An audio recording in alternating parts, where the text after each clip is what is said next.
Bonjour à toutes, bonjour à tous. Je suis ravi de vous retrouver ici sur le plateau d'AgriWeb TV pour la remise des trophées de l'agroécologie. Et je suis en compagnie de Bénédicte Genin. Vous êtes directrice adjointe à la direction régionale de l'alimentation, de l'agriculture, de la forêt en Nouvelle-Aquitaine, la DRAF. Expliquez-nous un peu ces trophées de l'agroécologie. Qu'est-ce que c'est ? Oui, bonjour. Alors les trophées de l'agroécologie récompensent, comme leur nom l'indique, des agriculteurs, des agricultrices qui s'engagent dans l'agroécologie, dans la triple performance de leur exploitation. C'est un trophée, des trophées qui peuvent être remis pour valoriser des types de projets qui peuvent être très différents. On peut remettre un prix, le grand prix de la démarche collective qui vise à récompenser des démarches de groupe et on va le voir un peu plus tard. Juste après, voilà. Effectivement. Les trophées de l'agroécologie peuvent aussi récompenser des lycées agricoles. Il y a un prix de l'enseignement agricole qui peut là aussi récompenser des classes qui se sont engagées dans le déploiement de l'agroécologie sur l'exploitation de leur lycée ou sur des exploitations annexes support de pédagogie. Et puis, il y a aussi un prix de l'innovation qui, lui, va plutôt récompenser des démarches individuelles d'agriculteurs donc individuels qui auront développé des démarches innovantes sur leur exploitation. Alors, ces trophées existent depuis 2008, auparavant sous une autre forme, mais dans la même logique. On est ministère de l'Agriculture partenaire du Crédit Agricole sur ces démarches. Je les excuse aujourd'hui, ils ont été retenus par ailleurs sur d'autres urgences. Mais donc ils nous permettent de valoriser des démarches d'innovation, de collectifs dans le domaine de l'agroécologie.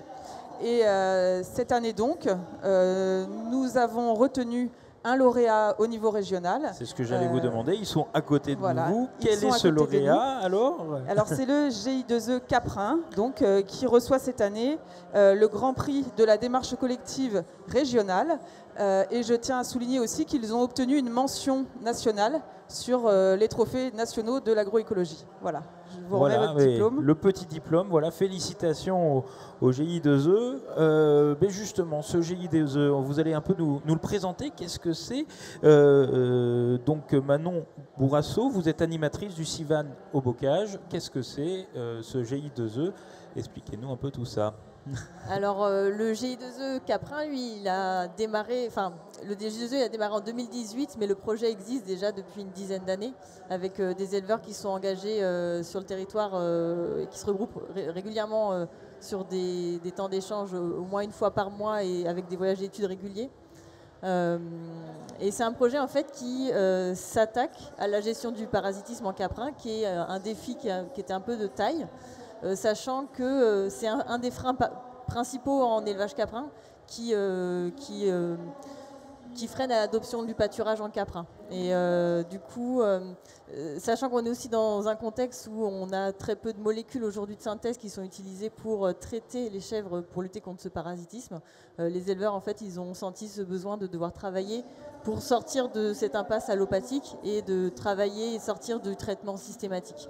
Donc ils ont mis en place des coproscopies régulières, collectives, des temps d'échange pour essayer de comprendre ce qui se passait dans les pâtures, de savoir les parasites qu'on y retrouvait, combien, quand, les pratiques à risque, les pratiques vertueuses. Et aujourd'hui, ils ont mis en place plusieurs leviers qui ont permis à une grande majorité des élevages de CG2E de sortir du traitement systématique. Donc c'est assez remarquable. Et aujourd'hui, on continue de travailler sur ce sujet-là parce que le parasitisme, c'est un sujet qui évolue très très vite. D'autant plus dans le contexte du changement climatique où on a des parasites qui évoluent sur le terrain avec des situations nouvelles. Donc on continue de travailler là-dessus. Mais à côté de vous, on va peut-être un peu parler de terrain. Vous êtes éleveur caprin, François Croignon. J'ai un peu écorché votre nom, excusez-moi. Voilà. Vous êtes éleveur caprin dans la Vienne, à Allonne. Expliquez-nous un peu cet apport du GI2E. Pardon. Donc, pour nous, éleveurs caprins, la grosse difficulté de faire du pâturage avec des chèvres, c'est que les chèvres ne sont pas à l'état naturel adaptées à manger au sol, à manger de l'herbe au sol, mais plutôt des broussailles dans les haies ou dans les bois. Et donc leur système immunitaire n'est pas adapté pour gérer les parasites naturels qu'il peut y avoir dans l'herbe, à savoir les strongles. Et du coup, c'est une grosse difficulté pour nous de conduire ce pâturage des chèvres à l'herbe pour essayer de limiter les infestations parasitaires auxquelles elles sont exposées. Et il était nécessaire du coup qu'on fasse une formation et qu'on soit initié par quelqu'un de spécialisé en parasitisme pour nous aider à maîtriser ce parasitisme au niveau des chèvres et éviter d'avoir recours de façon trop systématique aux traitements chimiques qui, certes, peuvent nous aider, mais peuvent aussi avoir des incidences néfastes sur la santé des animaux à long terme. À côté de vous, on a une experte en parasitisme.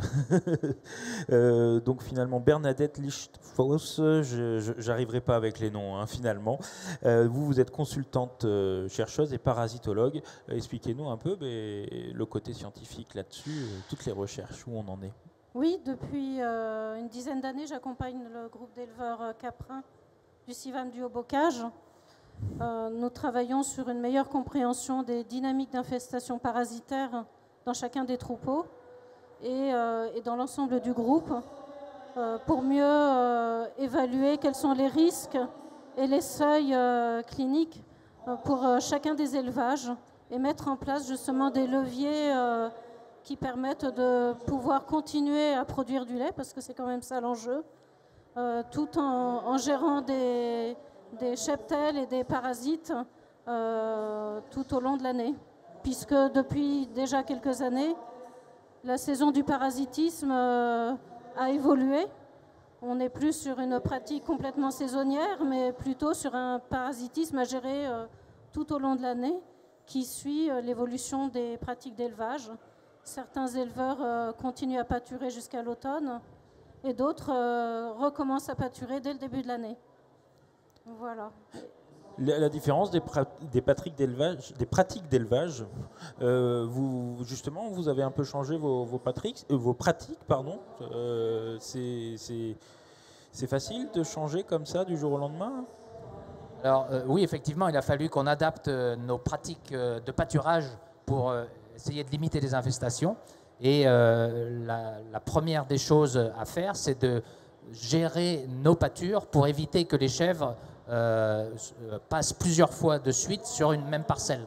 Parce qu'en fait, c'est ce qui fait la contamination au niveau des animaux, c'est qu'elles vont excréter des crottes avec des larves quand elles pâturent une première fois, et ces larves vont suivre leur cycle au niveau du sol, au niveau de l'herbe. Et quand on les fait revenir sur cette parcelle, sur une repousse d'herbe, à ce moment-là, c'est là où il y a un gros risque d'infestation. Et donc, on a réfléchi ensemble, au niveau du groupe, comment maîtriser, éviter cette contamination par répétition de pâturage. Et entre autres, c'est de définir des blocs de parcelles pâturées sur une période de l'année, par exemple sur 3 mois au printemps, et puis un autre bloc sur les 3 mois suivants, et un autre bloc sur les 3 mois d'automne, pour limiter la multiplication des parasites au niveau de l'herbe. Au final, ça fait vous suivez combien d'éleveurs au CIVAM du Bocage? Je dirais qu'il y a une vingtaine d'élevages aujourd'hui qui bénéficient du suivi parasitaire. C'est un chiffre qui évolue parce qu'on a de plus en plus d'élevages qui s'inscrivent et qui s'intéressent au pâturage et qui, de facto, s'intéressent au parasitisme parce qu'on est vite confronté au parasitisme au pâturage. Et ça suit un peu les évolutions des installations caprines, donc ça remonte de plus en plus dans le nord du département aussi. Effectivement. Et donc recevoir aujourd'hui une telle reconnaissance, le trophée de l'agroécologie, qu'est-ce que ça fait? C'est une belle reconnaissance, vous, Manon, ou François, comme vous voulez. Je pense que ça peut être un moyen de faire connaître les travaux de recherche qu'on a pu faire ensemble au niveau de notre groupe et que d'autres éleveurs puissent s'en emparer pour mieux maîtriser, eux, de leur côté aussi, ces problèmes de parasitisme au niveau de leurs troupeaux caprins. Oui, parce que vous n'êtes pas les seuls à rencontrer ce problème, effectivement, au niveau national. Bon, même si vous êtes dans un secteur où il y a énormément d'élevage caprin, je suppose qu'au niveau national aussi, d'autres problèmes subsistent et c'est national ce problème. Au final, Vous vouliez rajouter Et bon, le groupe n'a pas pu se déplacer dans sa totalité nombre, mais aujourd'hui parce qu'ils on a des représentants, c'est oui, bien. on a un représentant. Mais ils sont tous très reconnaissants de ce prix-là parce que ça vient saluer tout ce travail collectif qu'ils mènent depuis des années. Et c'est assez remarquable parce que tout seuls, ils n'auraient pas pu aller très loin sur leur ferme. Et là, tous ensemble, ils ont vraiment pu faire un travail qui était très intéressant. Et comme on le disait, ça évolue très vite. Et le fait d'être ensemble, ça permet d'être armé justement pour se partager ses échecs, ses réussites et trouver des solutions à l'avenir. Et vous avez des appuis finalement, c'est aussi l'avantage du CIVAM et des appuis scientifiques aussi, c'est essentiel.